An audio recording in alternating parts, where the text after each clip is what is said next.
Hi guys, it's Amber from Amber Eats Books, and I'm here today to bring you my weekly reads video. This is the video where I let you know what I read last week, what I'm currently reading, and what I plan to read for the coming week. This past week was a pretty enjoyable week. It was very busy though. I had a lot of Christmas shopping I had to catch up on. I am so far behind. Now I'm almost done, so this week was, used wisely. I used my time very wisely, but it was a lot of shopping that I had to get done, regular things like cleaning and stuff around the house. And then we celebrated Brooke's 7th birthday yesterday, which was Sunday. Her birthday is actually not until Thursday, but because it's on a school night and everything, we just didn't think we'd have enough time to celebrate it properly. So we celebrated it last night, and she was so excited. She got a bunch of great gifts, and she really loved just spending time with us. So it was a blast.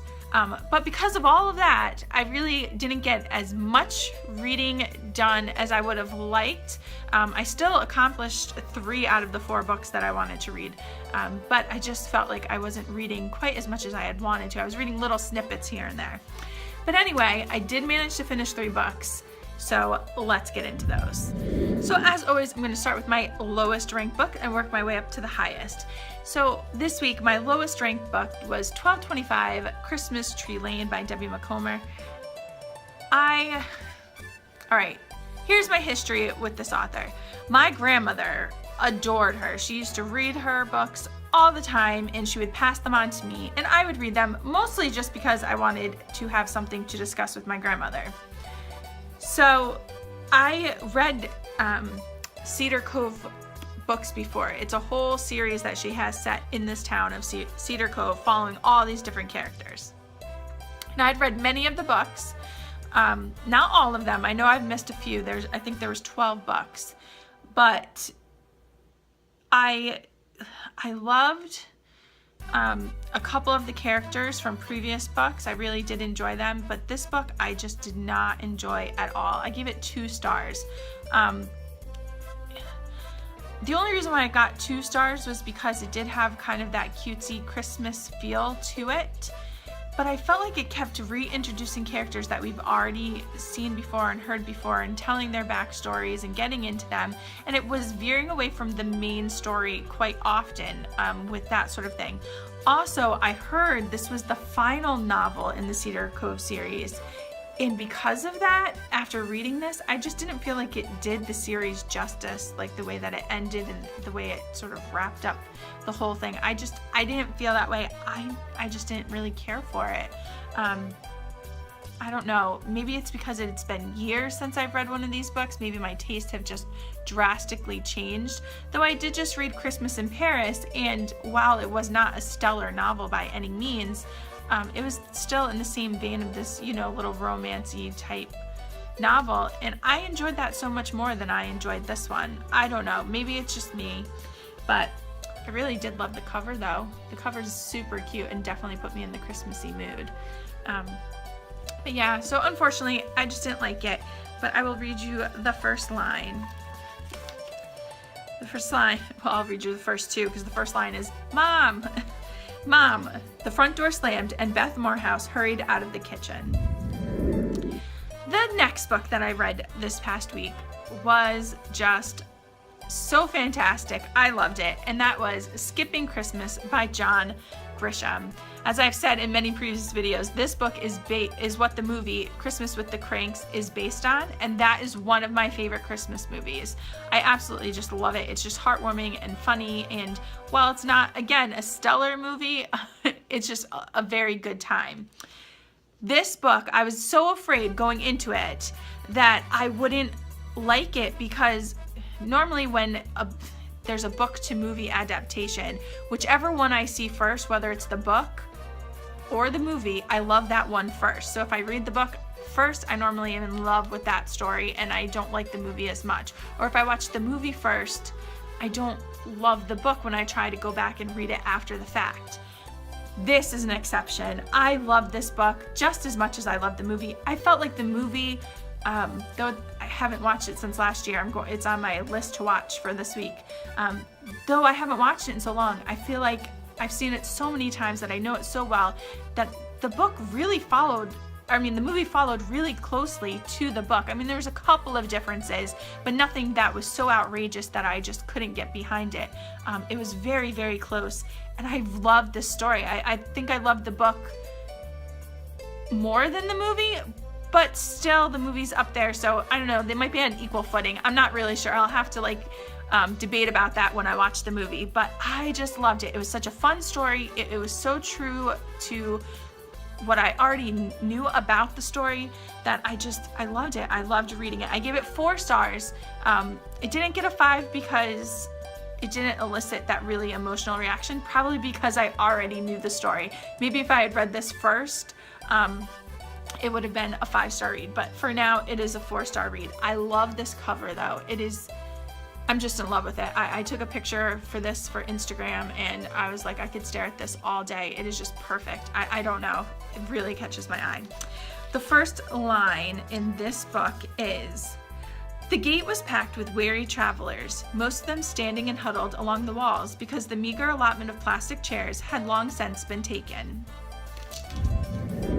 The last and final book that I actually finished this week was a great read, and that was Assassin's Apprentice by Robin Hobb. This is the first book in the Farseer trilogy. I read her subsequent series. I read it out of order of the Live Ship Traders trilogy. I can see where some of that is mentioned in here as far as some of the towns and things.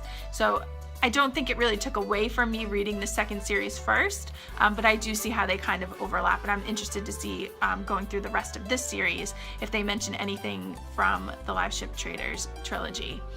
This is the story of a boy named Fitz. He is the illegitimate child of a prince, and he discovers that he has this gift. A lot of people have the gift of the skill, which they didn't get too much into what that is. Basically, I think it's you're able to touch people's mind with your mind, but he also has something that they call the wit, which he is able to do that with animals. It was just a really fun, fascinating story. It was just a good time, and I will say I only gave it 4 stars. I gave it 4 stars because it was a great read, but it was slow to get into in the beginning. Which I'm finding more and more with some fantasy series, because they have so much setup and world building and character building that they have to do, that it is a little difficult to get into sometimes quite at first, especially if you're busy and doing things and you're just kind of hopping in and out of the book. I didn't have a set time to sit down and read this week, so I was just kind of picking it up when I could, and it was just taking me a little bit to get into. Once I got into the story though, it really took off, and I'm sucked in, and I can't wait to read book 2. If you are into fantasy books or you want to give a fantasy series a try, I highly recommend Robin Hobb books because they are so good. They are so detailed, and the character building is fantastic. The first line in this book was, "A history of the 6 duchies is of necessity a history of its ruling family, the Farseers."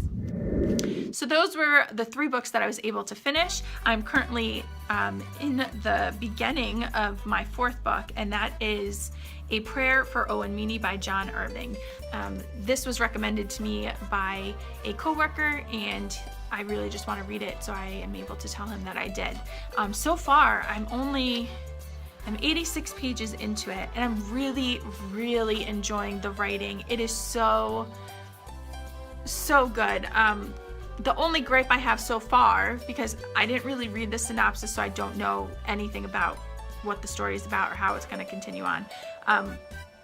But the only gripe that I have so far is it's very long chapters. I mean, these chapters are 30 pages long, so that's just a personal preference. I do not like long chapters, but I'm finding the writing so good that I'm not minding quite so much, though I do like to stop at the end of a chapter, and I can't really do that with this book because I am picking it up here and there where I find time during the week that sometimes I just don't have a good chunk of time to sit down and be able to finish all 30 pages of a chapter.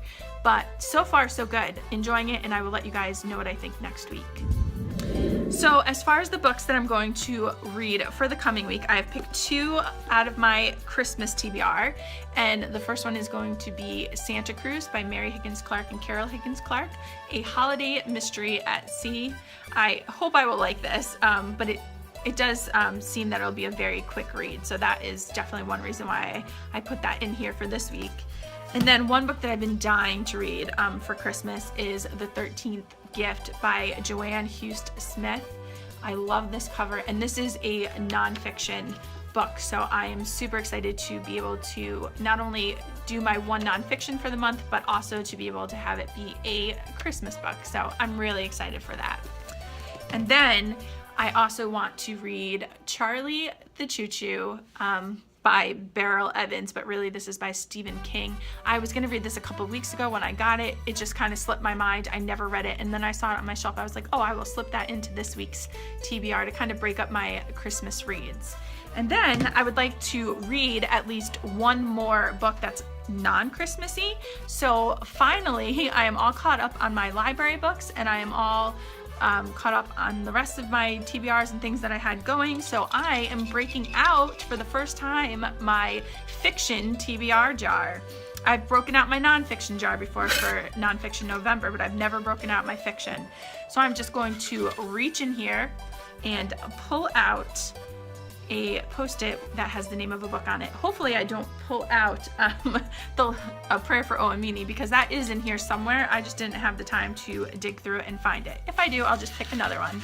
Anyway, so let's see which one it will be. And it is The Historian. So let me just grab that. I'll be right back. So I found it, and it is a little bit of a chunker of a book. It is over 600 pages long, so we will see if I'll be able to finish it this week. If not, I will definitely keep reading it, and we'll be able to discuss it next week if I can't seem to get through it. But that is The Historian by Elizabeth Kostova, and it is a novel. I'm just going to read a little bit of the synopsis. Late one night, exploring her father's library, a young woman finds an ancient book and a cache of yellowing letters.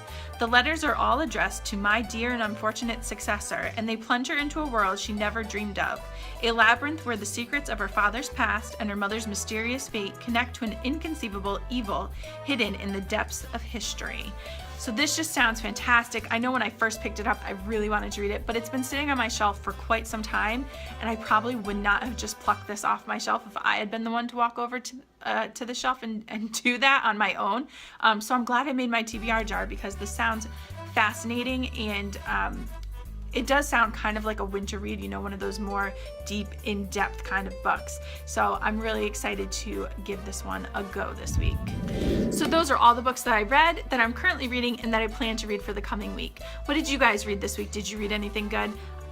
I am dying to hear more about people's Christmas reads, because I'm already starting to compile my next year's Christmas TBR. So if you have any books to recommend, please use those comments below.